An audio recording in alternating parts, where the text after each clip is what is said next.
Coach is gonna open up with a general statement, and then we'll open it up for questions. Raise your hand, and we'll get the microphone over to you. Good evening. In this signing period, we're very excited about the class that we bring into our UTSA family. Getting a little more than half of them, 12 of the 23 signees that are allotted for us in this signing period was a big deal for us as we continue to push toward a February signing date where we'll conclude our signing class.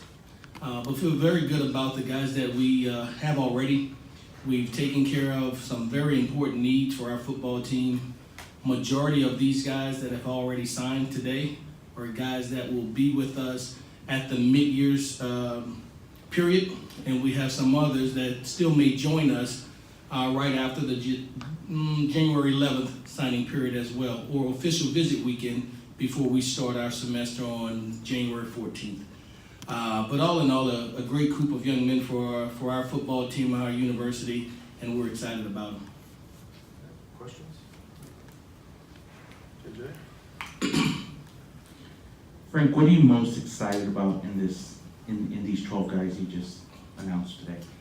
Taking care of our needs. You know, you look at a quarterback room that with the departure of DJ Gillens, a guy that we were considering bringing back after a nasty injury for a possible 6-year medical, and the departure of Bryce Rivers, really needed to address a need in that room. And I thought we went out and got a guy with SEC experience who brings a maturity to our football team. I thought we were able to sign one of the better high school quarterbacks in stature and throwing ability and the ability to extend plays in Sutton Sapien.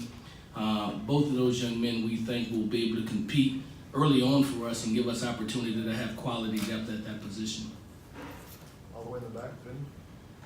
Hey, Coach, when you get two guys that they will say are cut from the mold, if you will, from Converse Judson, beyond the athleticism, what do you really get from guys that come from a program like that? Yeah, winners. They're winners. They've won their entire life. They're young men that are part of our San Antonio fiber.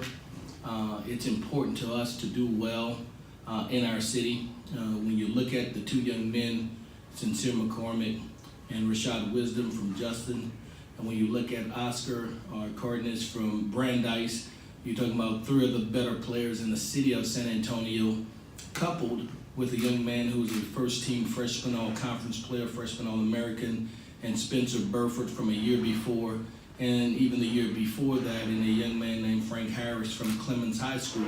And I think it's very important for us to do a great job in our city as our outreach starts from inside out in recruiting the best players in the city of San Antonio and then beyond. Great. Coach, you mentioned the quarterback from Mississippi Gulf Coast Community College coming in here. What did he show you during his time there that showed he deserved a spot at the division level here? Well, I've known him since he was a freshman in high school. And so it was bigger than what he just did at Mississippi Gulf Coast. He was number 4, number 5 dual threat quarterback in America coming out of high school, and was in a heated recruiting battle with Clemson, Florida State, and you name who when he came out. I think he's a guy who has the mental capacity to have wherewithal to compete at a very high level. I think he's a very talented young man with arm talent, hand talent, and I think he gives you a body type that's able to sustain the rigors of a season. So excited to have Luell. Frank, I know when you recruit, you don't recruit for a certain kind, they could be polka dot, pink, blue, you don't care what color they are, what ethnicity, but Oscar Cardenas, I'm here to tell you there's some people on the south side of town and west side of town that are excited about this young guy for obvious reasons. We're in San Antonio. Can you just talk about his upside? Because I've seen that kid play, and I don't think he's even begun to scratch the surface of his potential. Yeah, he has not. He comes from an athletic family, dad, uncles, sisters, mom, players, coaches. We went into the home for an in-home visit, and it was as if we were in a coaching convention. There wasn't a person in the household who wasn't a coach or player. And it's good to to be able to get a coach's kid, somebody who understands and embraces doing hard things, someone who understands the rigors of our sport and the demand of it, and embrace it, and at the same time is a quality student. Couldn't say enough good things about Oscar and what he brings to the table. He's a guy that can play attached on the line of scrimmage, a guy that can play detached and spread out, put him in a hip position, just a multitude of things you can do to him with him because of his versatility in both the passing game and run game. So I think he's a tremendous talent, and his upside is out the roof. JJ? Franco, majority of the signees were offense. Yeah. Just wondering if that's something you're looking to balance out in the second part of the signing period. Yeah, well, you know, we look at our roster and we manage it very efficiently, and you look at the quantity at each position group and what you lose. And when you look at our offense, or our defense rather, you lose Kevin Strong, one at defensive line, Les Morrow at linebacker, and 2 safeties. So you lose 4 guys out of the 11, and everyone else returns in the 1 and 2 deep. And so the quality depth is pretty much there. We had some needs we need to fix in the secondary that I think we addressed, and hopefully we can probably add another 1 or 2 addition there. We have some needs at the linebacker position that we'll address here in short term.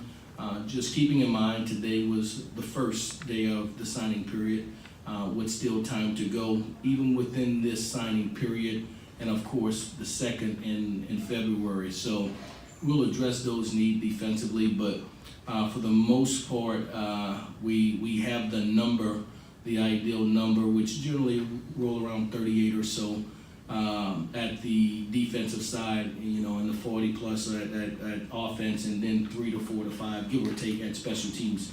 So when we look at our 85 total number, the greatest need right now, because of attrition, has come from our offensive side of the football. And those are areas that we needed to address and still need to address. We haven't met our number at the offensive line position at all, and we won't even get them all in this class. And some of that attrition has been by injury. Young men who are still with us, when you talk about Zach Parrott, Alex Snow, et cetera, that injury or what have you have shortened us at those position groups. And so gradually we'll make it up with each one of these classes, and that's where you'll see the parity of freshmen and junior college guys. So we're not so bottom heavy with a freshman group all stacked on top of each other, nor vice versa, so top heavy where all the guys are seniors and then you have to start over the next year with all these freshmen. And so it just happens to be a year where the greater need based on attrition has come from the offensive side. And so we'll address it accordingly year in and year out based on our need. Here to the right, Jared? Coach, I wanted to ask, every recruiting cycle is the same in a lot of ways. You go through the same thing, you do, some things are the same every year, but I wanted to ask in regard to the kids that committed to you over the summer, how hard did you have to work to re-recruit those guys leading into the last few weeks? Yeah, it was real, Jerry. It was real. And it went all the way until last night, and then yet again this morning, that it never stops. And so when they commit to us, it only puts, honestly, a target on them, and that incites, I guess, if you will, it's like blood in the water for sharks to go check him out, to evaluate him, and maybe they have something down there that we want. And they become even more appealing for colleges, and good for them because they are worthy football players. We try to do a very good job of early identification. This evening for us was spent doing 2021 guys yet again, and then tomorrow morning will be 2021 guys. And so we will aggressively identify those young men and continue the next phase, which is our evaluation phase before we get to our recruiting phase. But we've done a great job of identifying early on, and then the battle to hold on. And so we say to our staff, there's recruiting and then there's the fight. And with some of these guys like Rashad Wisdom and Sincere McCormick and on, that fight continues into the night, you know, and, you know, and sometimes we take our losses. You know, we lost a young man to Cal that was committed to us in the midst of the fight in some of those schools. So I think the type of athlete that we're recruiting, we very well could have signed all 23 and been safe of guys that are potentials or developmental, but that's not just necessarily what our team needs right now. We need guys that are impact players, and so you aim high, high risk, high reward, and in the fray of that, you win some and you lose some. And our recruiting is no different than most across the country when you go after those caliber of players.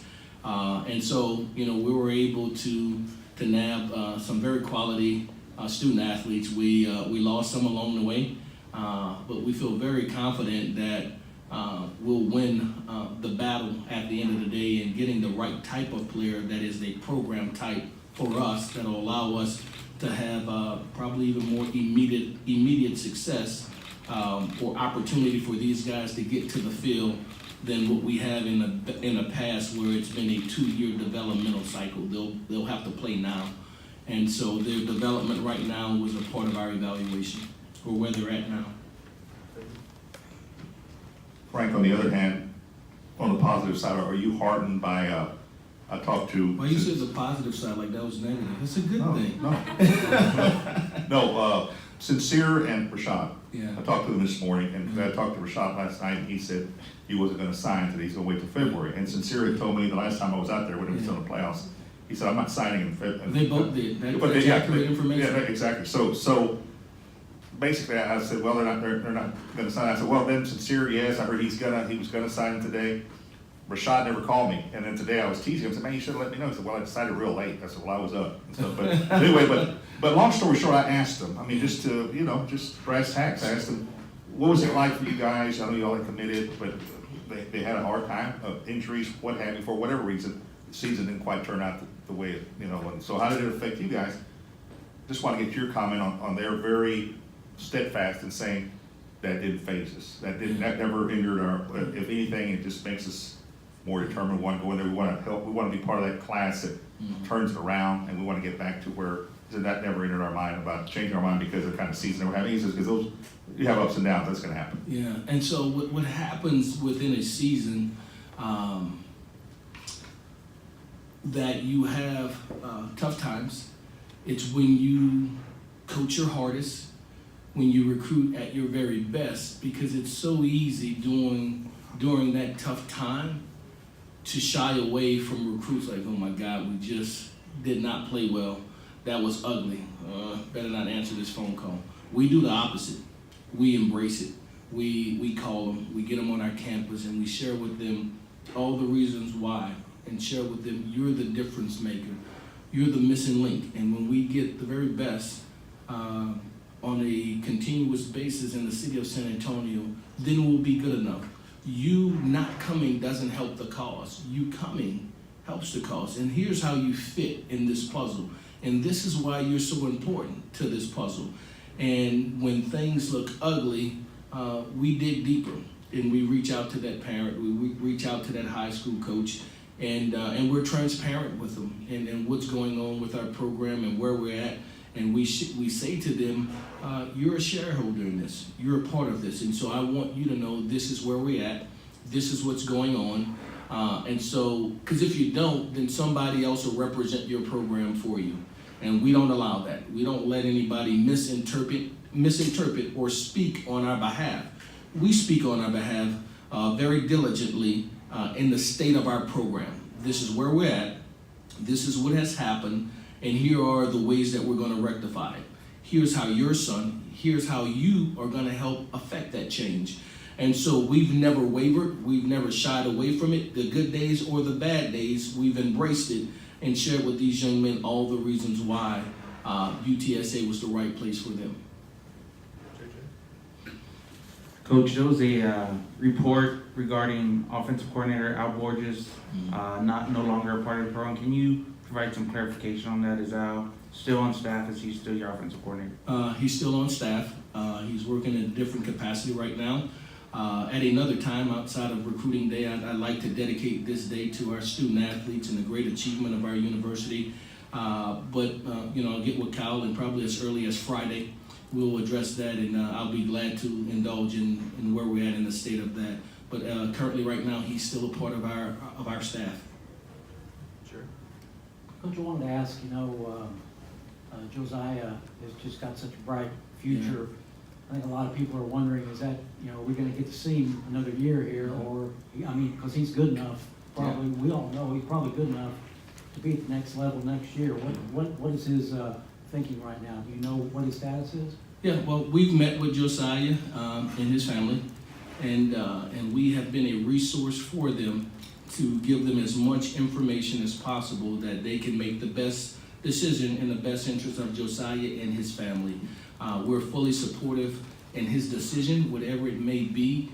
But that's what we do. We groom them, we develop them, and we put them in position to be their very best. And then we reach out to the National Football League and its advisory council to give us advice or advisement on where projection may be at this time, where projection may be a year from now.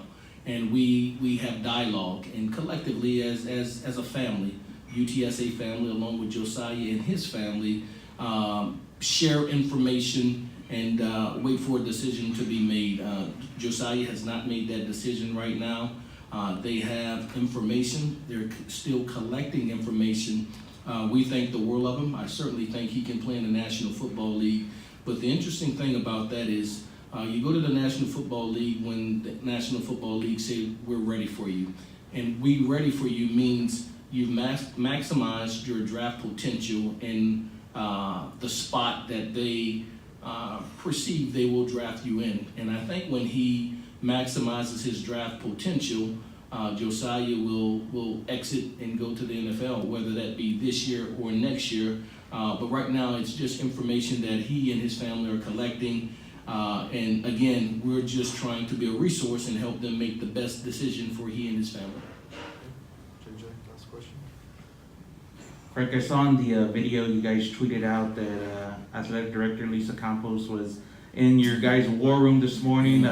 Recently, she sent out a letter of support following the season. Can you just talk about, her role, y'all's relationship, and the support from the administration after a tough season? Yeah, it's who she is, so whether it was this morning, we started phone calls at 6 a.m.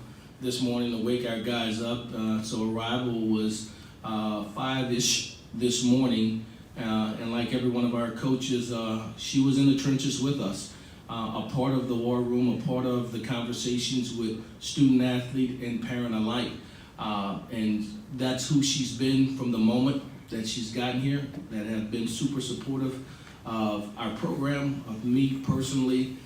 Could not ask for a more supportive, a more diligent athletic director that's standing shoulder to shoulder, back to back with myself and our staff. She's always around. We love her being around.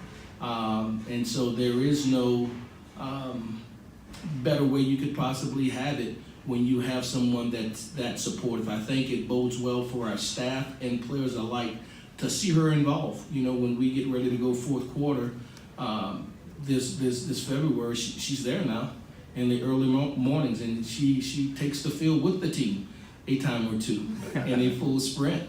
But that's who we are, and we're committed to the cause of developing these young men, of preparing them currently and for life beyond football. And that is echoed from the very top by Taylor Amy and his support for this program and all that he has done to make athletics as a whole, football, the pillar of this university. So administration has been fantastic. My direct supervisor, Lisa Campos, has been fantastic. And the future continues to gleam bright and on an ascending road for UTSA football and athletics as a whole. I didn't see your hand. Dave, last question. Frank, I know you've always relished stuff, even before you came here, you relished recruiting, you love the chase, even the challenge of. The fight. The fight, and just want to ask you just quickly, just the dynamics of signing day, did you stay up, I know you said you used to stay up late, did you stay in your office, did you stay up, or what was your routine at? And then also, want to ask you, do you like, this is the second year of this, since they implemented the early signing, how's that fitting in with you, do you like it? All right, Or so same period? first, I wanted to spend the night, but I have a director of football ops that stays on me and says things like, "You're gonna burn out. You have to go home." And so I tried to stay. She made me go home, so I did not stay as tradition would be. But breakfast came in 5:15. I'm sorry. 5. Did you fight her when you couldn't stay? Did you fight her, or you just went home? No, because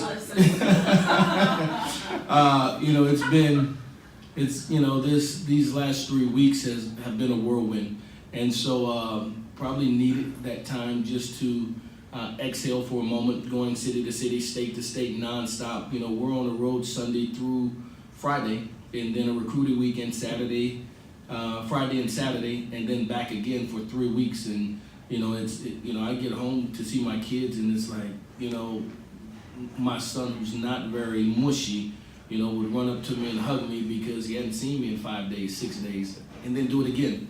And so she was probably right. A much needed couple of hours to exhale before we got in the early mornings of today. The early signing period is certainly advantageous to us because it helps clear and identify those guys who are academically qualified right now. And so you have an understanding of who they are. It forces us to continue in our early identification process and evaluation process. Example, when we go out in January, there's a handful of guys that we need to complete for the class of 2019.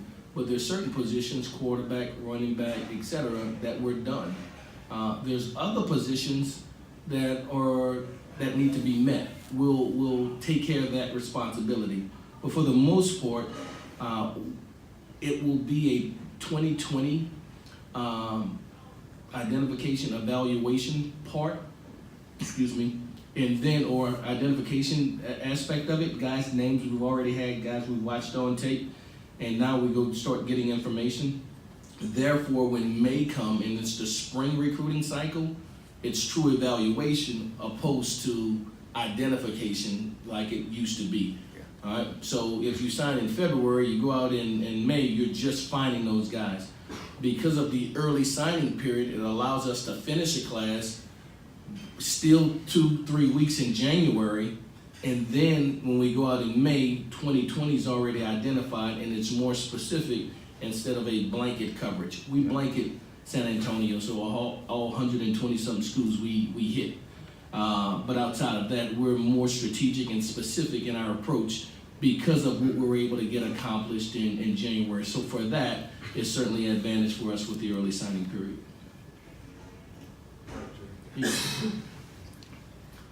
Frank, can you update us on Frank Harris's health, and will he be ready for contact in the spring?